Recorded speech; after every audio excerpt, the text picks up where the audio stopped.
James just rode the Epic 29er, Specialized Epic 29er. So James, talk to me about the Epic. You set up the brain. What did you think about the brain feature and how it affected performance?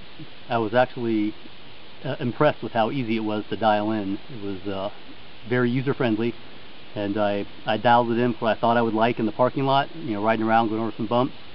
And when I ended up getting out on the trail, I actually just did a couple minor adjustments and hit it right on the nose. And I was on a trail that was a little rootier and rockier than I expected, and so I dialed in to make it a little more plush, and it was fantastic for the rest of the ride. Okay. So talk to me, the Epic 29, you were running the carbon frame. How do you think the carbon affected the ride? Man, that bike was smooth. I mean, it just rode so smooth. I mean, granted, part of that I'm sure is the suspension. The feel of the carbon was incredible. I mean, you almost felt like you weren't feeling the bike; you were just kind of feeling the suspension that you were riding. It was really. It was my first time on a carbon frame, and it was something I won't forget. That's for sure. Okay. Now, climbing. You had some pretty steep climbs. What do you think about the Epic as a climber?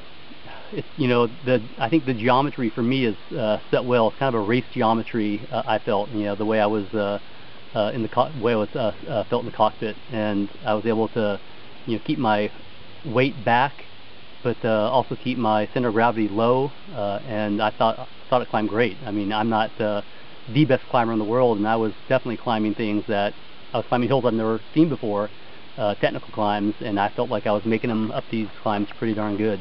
Okay, so do you think that because of that you sacrificed descending? Oh no, that bike was fast on descending. You did feel, I don't want to call it a disadvantage or negative. You felt the lightness of the bike a little bit in descending. I mean, the bike is definitely not a heavy bike. It doesn't hug the trail like maybe a heavier bike would, but it was, fast and furious. And I had no problems going down. Just a couple times I got a little squirrely, going down hills on really loose, really rocky, really technical terrain. I mean, in my experience, maybe anyone will get squirrely on something like that, but going down hills was a blast. Okay. Who do you think should buy this bike? I think if you're, I would think you'd want to be an intermediate to advanced rider, and you are looking for something that you can ride fast. I mean, this bike will take you fast, uphill, downhill, cross-country races. It'd be really comfortable on long endurance rides. If you're into racing or you're spending a lot of time in the saddle, I think this would be an excellent bike for you. Okay. Do you think it has any weaknesses?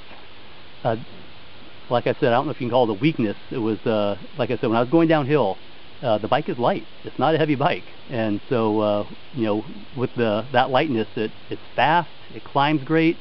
Going downhill, you definitely want to make sure you have good control of the bike. Have a firm grip on the bars. Definitely recommend a wide bar, which this bike had, and it's gonna bomb.